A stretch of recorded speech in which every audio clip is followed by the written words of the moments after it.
আরে কাকিমা, রিটেন পরীক্ষাতে পাশ হয়েছি, এখন দৌড়ের পরীক্ষাতে পাশ হলেই চাকরিটা হবে। এত পরিশ্রম করে এত ঘাম ঝরিয়ে টাকা কত পাবি? 30-40 হাজার টাকার চাকরি একটা পাবো। এতটুকু টাকা দিয়ে আজকাল কি হয়?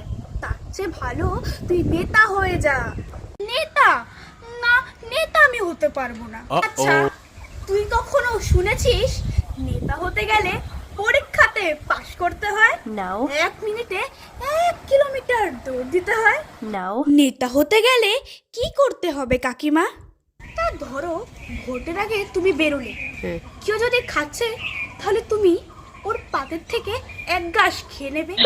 কেউ যদি রুটি বেলছে তাহলে তুমিও তার সাথে অল্প কটা রুটি বেলে দেবে। কেউ যদি স্নান করছে তাহলে তুমিও তার গায়ে অল্প সাবান ঘষে দেবে। তা ইনকাম বেশি হবে এটা বললে কি করে?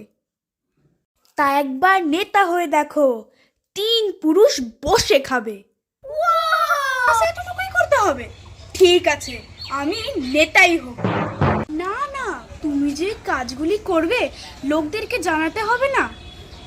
ওই কাজগুলি ভিডিও করে ফেসবুক, ইনস্টাগ্রাম, টুইটারে আপলোড করবে, তাহলে তো তুমি ভাইরাল নেতা হবে।